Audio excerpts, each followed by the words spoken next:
ជំរាបសួរបងប្អូនជនរួមជាទីគោរពថ្ងៃនេះគឺជាថ្ងៃពុធ10ខែចេសឆ្នាំមមែសប្បស័កពុទ្ធសករាជ2559ត្រូវនៅថ្ងៃទី10ខែមិថុនាគ្រិស្តសករាជ2015នៅពេលនេះសូមអញ្ជើញបងប្អូនជនរួមជាតិតាមដានទស្សនាព័ត៌មានសង្ខេបនៅថ្ងៃនេះដូចតទៅប្រធានគណៈបក្សសង្គ្រោះជាតិឆ្លើយតបជំវិញបញ្ហាការស្បោះស្បាយលោកអ្នកនាងជាទីមេត្រីប្រធានគណៈបក្សសង្គ្រោះជាតិលោកសំរងស៊ីនាព្រឹកថ្ងៃពុធនេះបានឆ្លើយតបទៅនឹងអ្នកកាសែតដែលបានសួរលោកអំពីបញ្ហាដែលលោកនាយរដ្ឋមន្ត្រីហ៊ុនសែនបបួលលោកទៅស្បត់នៅព្រះអង្គដង្គរថាការស្បត់គឺជារឿងអបិយជំនឿប៉ុន្តែត្រូវផ្ដោតអារម្មណ៍ទៅលើបញ្ហាបច្ចេកទេសវិទ្យាសាស្ត្របើចង់ដឹងថាការបោះឆ្នោតមានភាពសុក្រឹតឬការលួចបន្លំនោះគួរណាស់តែត្រូវបើកកញ្ចប់សញ្ញាឆ្នោតដើម្បីរាប់សញ្ញាឆ្នោតឡើងវិញលោកសំរងស៊ីប្រធានក្រុមមតិភាគតិចនៃរដ្ឋសភាបានឆ្លើយតបទៅនឹងអ្នកកាសែតបែបនេះនៅអាកាសយានដ្ឋានអន្តរជាតិភ្នំពេញក្នុងខណៈពេលដែលលោកអញ្ជើញត្រឡប់មកពីទស្សនកិច្ចនៅទ្វីបអឺរ៉ុបនិងទ្វីបអាមេរិកខាងជើងលោកសំរងស៊ីបានបន្ថែមជុំវិញបញ្ហាព្រំដែនទៀតថាលោកនឹងសន្ទនាជាមួយនឹងលោកនាយរដ្ឋមន្ត្រីហ៊ុនសែនទៅលើបញ្ហាព្រំដែនដោយផ្អែកទៅលើការពិតដើម្បីរកយុត្តិធម៌ជូនជនរងគ្រោះនៅតាមព្រំដែនរកយុត្តិធម៌ជូនប្រជារាស្ត្រខ្មែរនិងប្រទេសជាតិយើងអាយដាមកន្លងសម្ដេចគឺតែរួចថាចូលស្បត់តែចូលពីកិច្ចការព្រំដែនកិច្ចការលូបន្លំទៅអាយដាមមានយោបល់យ៉ាងណាដែររឿងស្បត់រឿងមួយជារឿងអបិយជំនឿប៉ុន្តែយើងត្រូវដោតអារម្មណ៍ទៅលើបច្ចេកទេសវិទ្យាសាស្ត្របើចង់បញ្ជាក់ថាការបោះឆ្នោតកន្លងទៅមានភាពសុក្រឹតឬក៏យ៉ាងដូចម្តេចគួរណាស់យើងរាប់សន្លឹកឆ្នោតឡើងវិញទៅយើងបើកហឹបឆ្នោតយើងបើកបាវដែលមានដាក់សន្លឹកឆ្នោតយើងរាប់ឡើងវិញទៅតាមបច្ចេកទេសច្បាស់លាស់នឹងយើងដឹងសពខ្មៅព្រាមបាទរឿងស្បត់មិនអីទេចង់ស្បត់ពេលណាក៏បានដែរប៉ុន្តែអ្វីដែលចាំបាច់យើងត្រូវតែធ្វើអ្វីតាមបច្ចេកទេសច្បាស់លាស់បាទអាយដាមតេតងមួយជាបញ្ហាព្រំដែនរវាងកម្ពុជានិងវៀតណាមហើយមិនសិនមិញលោកលេហុកអញសមាជិកការិយាល័យនយោបាយបកគុំវៀតណាមបានមកកម្ពុជាដែរដើម្បីនិយាយពីបញ្ហាព្រំដែនហ្នឹងអាយដាមនៅក្នុងវប្បធម៌សន្តិនិករវាងគណៈបកទាំងពីរដែលកន្លងមកគណៈបកតែងតែប្រកាន់គោលជំហរពីរផ្សេងគ្នាតែតនព្រំដែនវៀតណាមតែអាយដាមគ្រងនឹងថាការគណៈបកទាំងពីរនឹងប្រកាន់គោលជំហររួមគ្នាហើយនិយាយពីបញ្ហាព្រំដែនដើម្បីបញ្ហាជាតិយើងទាំងអស់គ្នាអាយដាមសន្តិនិកគឺត្រូវឈរលើការពិតឈរលើយុត្តិធម៌ហើយខ្ញុំជឿប្រជាពលរដ្ឋខ្មែរដែលរស់នៅតាមដងព្រំប្រទល់ដែនខ្ញុំជឿបងប្អូនជនរួមជាតិខ្មែរយើងដែលពួកគាត់ជាជនរងគ្រោះគាត់បាត់បង់ដីធ្លីស្រែចម្ការពួកគាត់យ៉ាងម៉េចគឺប្រទេសកម្ពុជាគឺបាត់បង់ទឹកដីរបស់ខ្លួនដូចគ្នាអញ្ចឹងដែរបាទអញ្ចឹងអាយដាមមិនបកកាយទេថាយើងនឹងយកណាប៉ាទាំងពីរនឹងប្រកាន់គោលជំហររួមគ្នាដើម្បីដោះស្រាយបញ្ហាព្រំដែន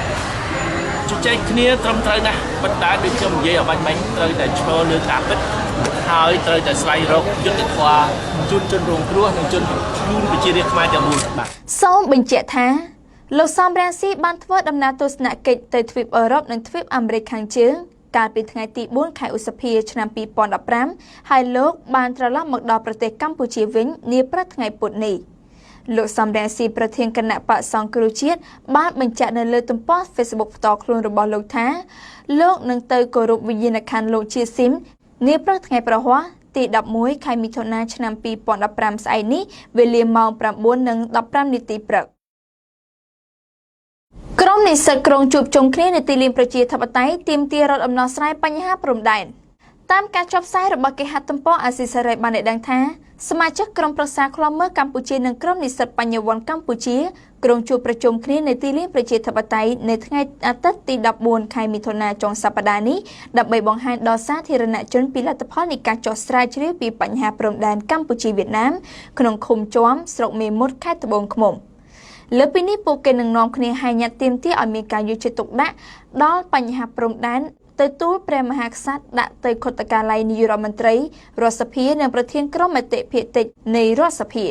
ក្រុមនិស្សិតបញ្ញវន្តដែលបានចុះទៅពិនិត្យព្រំដែនបានចងក្រងលទ្ធផលនៃការរកឃើញរបស់ក្រុមខ្លួនជារបាយការណ៍ត្រៀមបង្ហាញជូនសាធារណជននិងភ្ជាប់ជាមួយនឹងញត្តិដែលក្រុមនឹងដាក់ទៅស្ថាប័នពាក់ព័ន្ធ គេហទំព័រអាស៊ីសេរីដដែលនេះបានលើកឡើងឲ្យដឹងតាមរយៈសមាជិកក្រុមប្រឹក្សាឃ្លាំមើលកម្ពុជានិងជាប្រធានសហព័ន្ធនិស្សិតបញ្ញវន្តកម្ពុជាលោកម៉ៅពិសេសមានប្រសាសន៍នៅថ្ងៃទី9ខែមិថុនាថា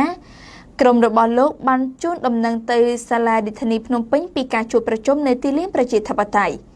លោកអះអាងថាក្រុមរបស់លោកបានរកឃើញថាពលរដ្ឋដែលរស់នៅជាប់ព្រំដែនក្នុងឃុំជាំស្រុកមេមត់គឺជាម្ចាស់ពិតប្រាកដរបស់ដីស្រែចម្ការដែលត្រូវអាជ្ញាធរវៀតណាមបាញ់ថ្នាំបំផ្លាញដំណាំដែលមិនមែនជាដីវៀតណាមឡើយករណីនេះទើបនៅក្នុងញត្តិរបស់ក្រុមលោកទាមទារឲ្យស្ថាប័នពាក់ព័ន្ធពិចារណានិងយកចិត្តទុកដាក់ជួយដោះស្រាយការពារទឹកដីពីការរំលោភយករបស់វៀតណាមក្រៅពីនេះក្រុមរបស់លោកទាមទារឲ្យដកតំណែងមន្ត្រីជាន់ខ្ពស់ពីររូបលោកម៉ៅពិសេសបញ្ជាក់ថាបញ្ហាដែលវៀតណាមចូលមកឈ្លានពានបំផ្លាញដំណាំប្រជាពលរដ្ឋគឺឲ្យគាត់បានចូលទៅដាំដំណាំវិញដែលពុំមានការរារាំងហើយនឹងស្នើឲ្យលោកដកលោកហៅណាំហុងនិងលោកវ៉ាកំហុងពីតំណែងដែលយល់ថាពួកគាត់ពុំបានបំពេញភារកិច្ចកាតព្វកិច្ចរបស់គាត់តាមរដ្ឋធម្មនុញ្ញទេគាត់អសមត្ថភាពផងដែរក្នុងនាមប្រមុខការទូតគេមិនដែលចេញមកការពារផលប្រយោជន៍ប្រទេសដទៃជនជាតិដទៃទេខុសត្រូវយ៉ាងម៉េចគេត្រូវតែការពារពលរដ្ឋគេនិងប្រជាជាតិរបស់គេកាលពីថ្ងៃទី17ខែឧសភាក្រុមប្រឹក្សាឃ្លាំមើលកម្ពុជានិងនិស្សិតមួយក្រុមបានធ្វើទស្សនកិច្ចសិក្សានៅតំបន់ព្រំដែនក្នុងឃុំជាំស្រុកមេមត់ខេត្តត្បូងឃ្មុំដំណើរទៅព្រំដែនរបស់ក្រុមនេះគឺបន្ទាប់ពីផលដំណាំរបស់អ្នកភូមិចំនួន16ហិកតាត្រូវអាជ្ញាធរវៀតណាមបាញ់ថ្នាំបំផ្លាញចោលកាលពីថ្ងៃទី19ខែមេសាដោយចោទប្រកាន់ថា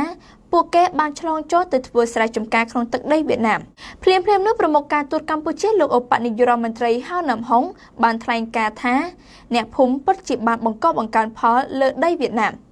ចំណែកលោកទេសរដ្ឋមន្ត្រីវ៉ាកំហុងទទួលបន្ទុកបញ្ហាព្រំដែនក៏បានបកស្រាយជាសាធារណៈថាទីកើតហេតុពិតជាស្ថិតក្នុងទឹកដីវៀតណាមដែរបើប្រៀបធៀបទៅនឹងបន្ទាប់ព្រំដែនដែលបោះបង្គោលរួចលោកក៏បានបន្ទោសអ្នកភូមិថាមិនបានជូនដំណឹងពីទំហំដីរបស់ខ្លួននៅពេលបោះបង្គោលដែលជាមូលហេតុអាជ្ញាធរសមត្ថកិច្ចមិនបានចរចាសម្របសម្រួលផ្លាស់ប្ដូរជាមួយភាគីវៀតណាមក្នុងគម្រោងជួបប្រជុំនៅទីលានប្រជាធិបតេយ្យរបស់សហព័ន្ធនិស្សិតបញ្ញវន្តកម្ពុជានឹងមានអ្នកចូលរួមជាង50នាក់ហើយក្រុមនេះសង្ឃឹមថានឹងមានសាធារណជនទូទៅដែលយកចិត្តទុកដាក់ដល់បញ្ហាព្រំដែនចូលរួមបន្ថែមទៀតធនាគារជាតិលើកឡើងថាការនាំចេញអង្ករមានការយឺតយ៉ាវគួរតែបន្ទោសលើកម្ចីការប្រាក់ខ្ពស់ងាកមកឯព័ត៌មានពីគេហទំព័រ Cambodia Daily បានចុះផ្សាយឲ្យដឹងតាមរយៈប្រធានធនាគារជាតិនៃកម្ពុជាបានឲ្យដឹងកាលពីម្សិលមិញថាកម្ចីការប្រាក់ខ្ពស់ដែលធនាគារផ្ដល់ដល់ម្ចាស់រោងម៉ាស៊ីនកិនស្រូវទំនងជាកត្តាដែលចូលរួមចំណែកក្នុងការធ្វើឲ្យប្រទេសកម្ពុជាមិនអាចឈានដល់គោលដៅនៃការនាំចេញអង្ករឲ្យបាន1លានតោននៅដំណាច់ឆ្នាំនេះគេហទំព័រ Cambodia Daily ដដែលនេះបានបញ្ជាក់តាមរយៈការថ្លែងអំឡុងពិធីជប់លៀងអាហារថ្ងៃត្រង់ស្ដីពីការវិនិយោគនៅសន្តាគារ Raffles Hotel Le Royal ក្នុងរាជធានីភ្នំពេញលោកស្រីជាសេរីអគ្គនាយកធនាគារជាតិនៃកម្ពុជាបានលើកឡើងថាការដែលម្ចាស់រោងម៉ាស៊ីនកិនស្រូវគ្មានលទ្ធភាពក្នុងការទទួលបានមូលនិធិគឺជាកត្តាដែលធ្វើឲ្យពួកគេមិនអាចទិញដីស្រែដើម្បីបង្កបង្កើនផលស្រូវសម្រាប់ការនាំចេញលោកស្រីបានមានប្រសាសន៍ថាម្ចាស់រោងម៉ាស៊ីនកិនស្រូវជាច្រើនរបស់យើងប្រឈមទៅនឹងការលំបាកក្នុងការទទួលបានកម្ចីពីធនាគារព្រោះធនាគារតម្រូវឲ្យពួកគេយកប្លង់ដីរបស់ខ្លួនមកដាក់នៅធនាគារប៉ុន្តែម្ចាស់រោងម៉ាស៊ីនកិនស្រូវបានលើកឡើងថាខ្លួនគ្មានប្លង់ដីនោះទេព្រោះខ្លួនក៏ជួលដីគេដែរលោកស្រីបានលើកឡើងបន្ថែមទៀតថាស្របពេលដំណើរគ្នានេះធនាគារបានយកការប្រាក់ខ្ពស់ព្រោះខ្លួនគិតថាការឲ្យប្រាក់ទៅម្ចាស់រោងម៉ាស៊ីនកិនស្រូវខ្ចីគឺវាមានហានិភ័យខ្ពស់លោកលុនយេងអគ្គលេខាធិការសហព័ន្ធស្រូវអង្ករកម្ពុជាដែលតំណាងសមាគមរោងម៉ាស៊ីនកិនស្រូវនិងនាំចេញអង្ករបានលើកឡើងថាធនាគារបានយកការប្រាក់ចន្លោះពី10ទៅ12% សម្រាប់កម្ចីលើសពី$50,000ហើយយ៉ាងតិច7% សម្រាប់កម្ចីចំនួន$1លានឬលើសពីនេះសម្រាប់កម្ចីក្រោម$30,000ស្ថាប័នមីក្រូហិរញ្ញវត្ថុជាធម្មតាយកការប្រាក់ចន្លោះពី2ទៅ2.5%លោកបានមានប្រសាសន៍ថាបញ្ហានៅត្រង់ថាម្ចាស់រោងម៉ាស៊ីនកិនស្រូវត្រូវការប្រាក់បង្វិលនៅពេលពួកគេត្រូវការទិញដីស្រែពីកសិករខណៈការសងប្រាក់ពីអ្នកនាំចេញជាធម្មតាមានការយឺតយ៉ាវហើយប្លង់ដីរោងម៉ាស៊ីនកិនស្រូវរបស់ពួកគេត្រូវបានយកទៅដាក់នៅធនាគារពេលខ្ចីប្រាក់លោកបានបន្ថែមថាម្ចាស់រោងម៉ាស៊ីនកិនស្រូវក៏ត្រូវការប្រាក់ដើម្បីទិញម៉ាស៊ីនកិនស្រូវនិងសាងសង់ឃ្លាំងផងដែរលោកលុនយេងបានលើកឡើងទៀតថា ការនាំចេញអង្ករបានកើនឡើង 64% នៅក្នុងរយៈពេល 5 ខែដំបូងនៃខែនេះបើធៀបទៅនឹងរយៈពេលដូចគ្នានៃឆ្នាំមុនដែលមានចំនួនសរុប 243,025 តោន លោកបានមានប្រសាសន៍ថាការនាំចេញអង្ករមានការកើនឡើងដូចនេះដោយសារអង្ករត្រូវបាននាំចេញទៅប្រទេសចិនយ៉ាងច្រើនបន្ទាប់ពីមានកិច្ចព្រមព្រៀងមួយឲ្យកម្ពុជាផ្គត់ផ្គង់អង្ករចំនួន 100,000 តោនទៅប្រទេសនេះ លោកហ៊ុនសែនស្នើឲ្យវៀតណាមរក្សាភាពស្ងៀមស្ងាត់នៅតាមព្រំដែនបងប្អូនជនរួមជាតិជាទីមេត្រីក្រឡេកមកឯគេហទំព័រសម្លេងនៃប្រជាធិបតេយ្យ VOD បានចុះផ្សាយឲ្យដឹងថាមន្ត្រីជាន់ខ្ពស់រដ្ឋាភិបាលឲ្យដឹងថាលោកនាយរដ្ឋមន្ត្រីហ៊ុនសែនបានស្នើទៅភាគីវៀតណាមឲ្យរក្សាភាពស្ងៀមស្ងាត់នៅតាមតំបន់ព្រំដែនមួយចំនួនជាពិសេសនៅក្នុងខេត្តរតនគិរីដែលលើកឡើងថាតំបន់ទាំងនោះនៅពុំទាន់មានការឯកភាពគ្នានៅឡើយលោកហ៊ុនសែនបានធ្វើការស្នើដូចនេះនៅក្នុងជំនួបជាមួយនឹងសមាជិកការិយាល័យបកកុម្មុយនីសវៀតណាមលោកលេហុងអាញនៅរុស្ស៊ីថ្ងៃអង្គារម្សិលមិញនេះនៅវិមានសន្តិភាពគេហទំព័រសម្លេងនៃប្រជាធិបតេយ្យ VOD ដដែលនេះបានបន្ថែមឲ្យដឹងតាមរយៈអតីតរដ្ឋលេខាធិការក្រសួងការបរទេសនិងជាប្រតិភូអមនាយករដ្ឋមន្ត្រីលោកកៅកឹមហួនមានប្រសាសន៍ប្រាប់អ្នកសារព័ត៌មានក្រោយជំនុំនេះថា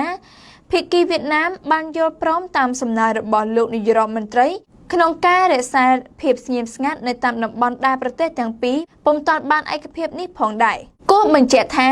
ការស្នើរបស់លោកនាយរដ្ឋមន្ត្រីទៅកាន់ភាគីវៀតណាមបញ្ហាព្រំដែននៅពេលនេះធ្វើឡើងស្របពេលដែលបញ្ហាព្រំដែនបានចាប់ផ្ដើមកម្រើកឡើងវិញបន្ទាប់ពីដំណើររាជបកប្រឆាំងបានផ្ញើលិខិតទៅប្រធានរដ្ឋសភាឲ្យចេញកិច្ចអន្តរាគមន៍ទៅក្រសួងការបរទេសក្រោយពីបានចុះពិនិត្យផ្ទាល់នៅកន្លែងកើតហេតុរកឃើញថាដំណាំ10ហិកតារបស់កសិករខ្មែរ9គ្រួសារនៅខេត្តត្បូងឃ្មុំត្រូវបានបំផ្លាញដោយអាជ្ញាធរ